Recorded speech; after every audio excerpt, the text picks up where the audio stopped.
ఓం నమ శివాయ. Hi friends. Andhra Pradesh Palnadu జిల్లా గురజాల మండలం పులిపాడు మరియు దైద గ్రామాల మధ్య ఓ పవిత్రమైనటువంటి నదీ తీరమున స్వయంభుగా కొలువై ఉన్న శ్రీ అమరలింగేశ్వర స్వామి వారిని సుమారు 120 సంవత్సరముల కింద కనుగొనడం జరిగినది.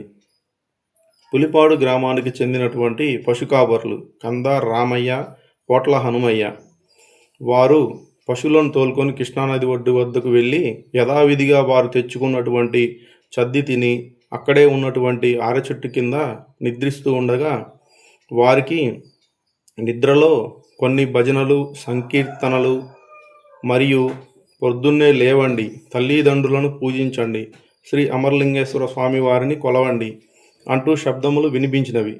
వారు ఉలిక్కిపడి లేచి చూచి పశువులను తోలుకొని గ్రామానికి చేరుకున్నారు.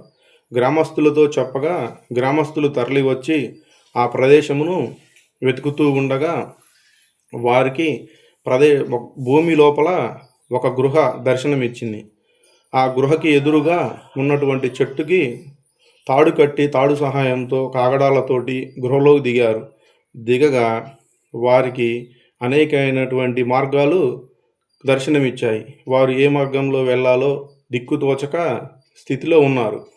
అప్పుడు ఒక వెలుగు, దేదీప్యమైన వెలుగు వారికి దర్శనమిచ్చింది. ఆ వెలుగును చూసి భయాందోళనకు గురి అయ్యారు. అప్పుడు ఒక శబ్దం, ఓ భక్తురాలా, నేను శ్రీ అమరలింగేశ్వర స్వామి వారిని. నేను ఇక్కడ యోగులు, మునులు, ఋషులు, సిద్ధులు మరియు మనుషులు పూజలు అందుకున్నాను. ఇక నుంచి ఇక్కడే కొలువై ఉంటాను, మీ చెంతనే ఉంటాను అనగా వారు ఆ వెలుగును అనుసరించుకుంటూ వెళ్తూ ఉండగా కొంత దూరం వెళ్ళాక స్వయంభుగా శ్రీ అమరలింగేశ్వర స్వామి వారు కొలువైనటువంటి ప్రదేశమునకు వెళ్ళగా ఆ శబ్దము, ఆ వెలుగు ఆశ్చర్యమైపోయింది. అప్పటి నుంచి అమరలింగేశ్వర స్వామిగా పూజలు అందుకుంటున్నాడు భక్తులచే. భక్తులు కోరిన కోరికలు తీర్చుకుంటూ కొంగు బంగారమై శ్రీ అమరలింగేశ్వర స్వామి వారిగా కొలువై ఉన్నారు. దైద బిలం.